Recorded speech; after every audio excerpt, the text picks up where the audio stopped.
اللهم صل وسلم وبارك على سيدنا محمد وعلى آله وعلى أصحابه أجمعين.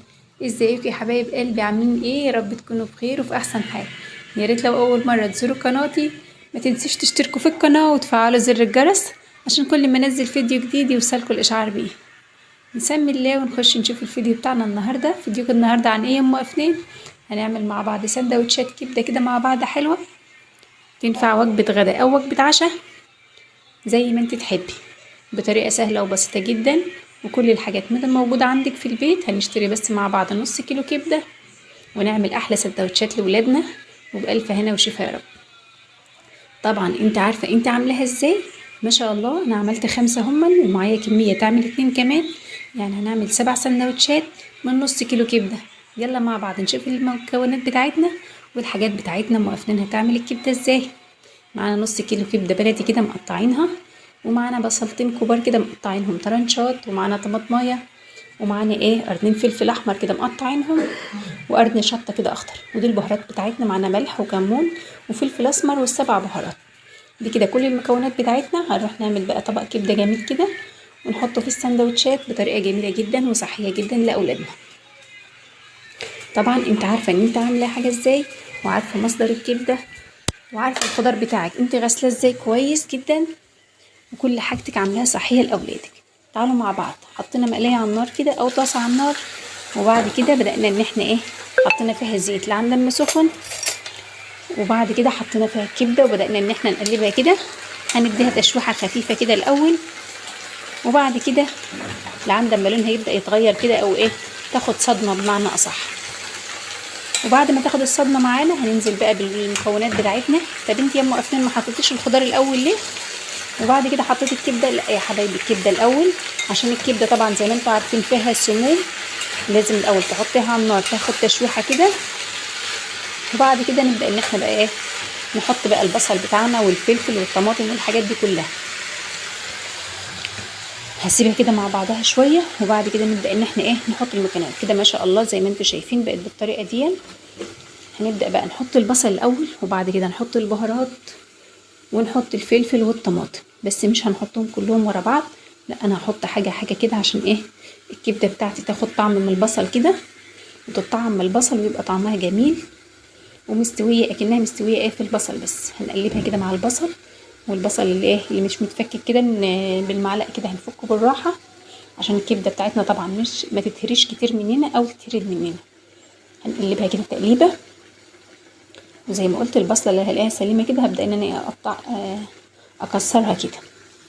هسيبهم بقى يستووا مع بعض شويه كده 5 دقايق عندما راح اقطع الخضار اللي احنا هنحشي بيه السندوتشات بتاعتنا.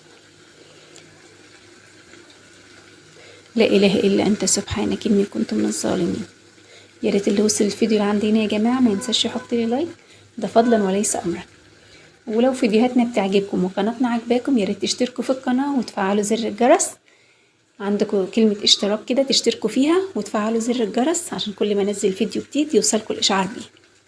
هغطيها كده واسيبها شوية وراح اقطع الخضار بتاعي، وبعد كده ارجع كده بعد 5 دقايق. رجعت يا حبايبي، شايفين البصل بتاعي بدأ ان هو يستوي اهو.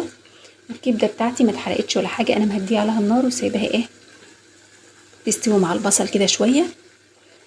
انا كنت حاطة طبعا على الكبدة وانا بشوحها الاول، حاطة عليها شوية فلفل اسمر عشان التوابل بتاعتها كده. ودي كده معانا كمون وملح وفلفل اسمر والسبع بهارات، هنحطهم كده ونقلبهم تقليبه كويسه كده.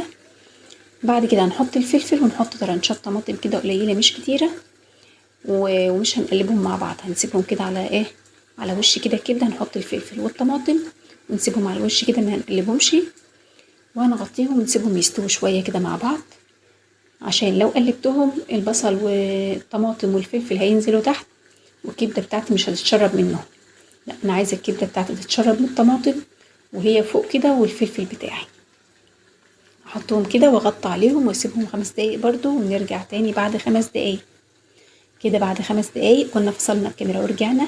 شايفين الطماطم بتاعتي بدأت تتبل اهي زي ما انتوا شايفين بالطريقه دي، والفلفل هنقلبها كده تقليبه بسيطه ونسيبهم تاني شويه، ونروح نكمل برضو الحاجات اللي احنا كنا بنقطعها، وبعد كده نشوفها بعد ما استوت. ما شاء الله عليها كانت جميله جدا، وبألف هنا وشفا يا رب للأكل حاجه.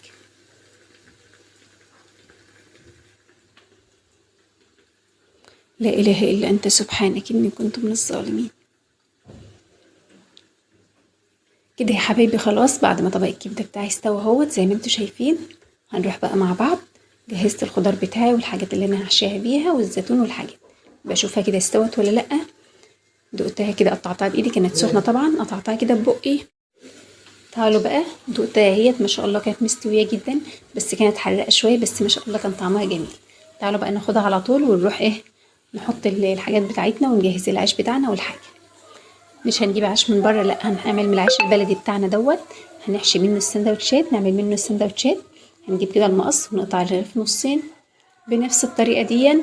وهجيب بقى معايا الزيتون، انا مخليه يعني من البذر، حايشه البذر منه، ومقطعه معايا طرنشات خيار وطماطم والجرجير بتاعي، ومقطعه بصله كده وحاطه عليها شويه خل.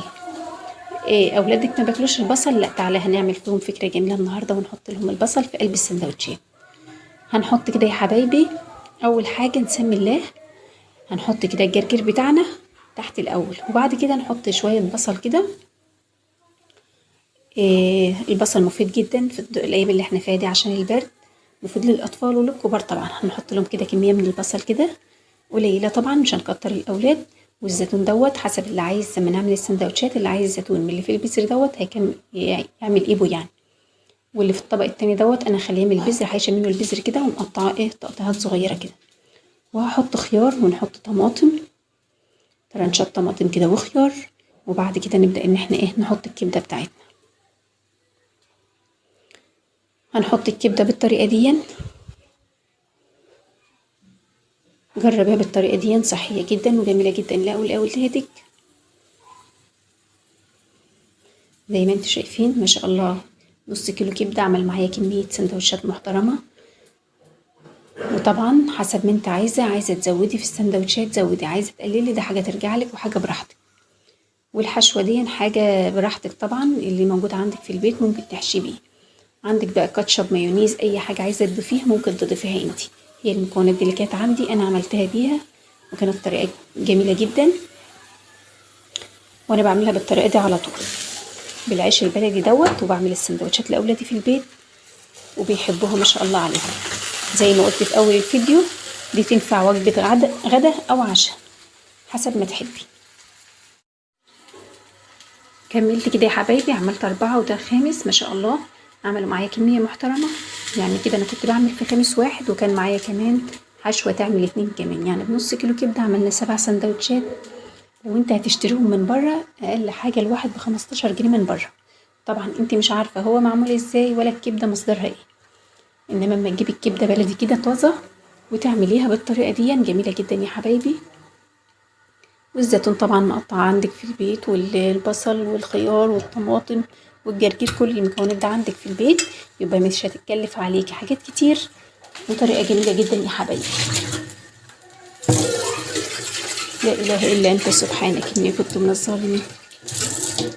شايفين يا حبايبي ما شاء الله شكلهم بس يفتح النفس، ومحشيين ملياهم ما شاء الله عليهم وحلوين جدا. جربوا الطريقة دي هتعجبكم ان شاء الله. ويا ريت لو اول مره تزوروا قناتي ما تنسوش تشتركوا في القناه وتفعلوا زر الجرس عشان كل ما انزل فيديو جديد يوصلكم الاشعار بيه، وتنضموا لعيلتنا الجميله الحلوه كده وتكبر بيكم. خلاص يا حبايبي ما عادش الا تكه وخلاص القناه هي اتفعلت خلاص، ما عادش الا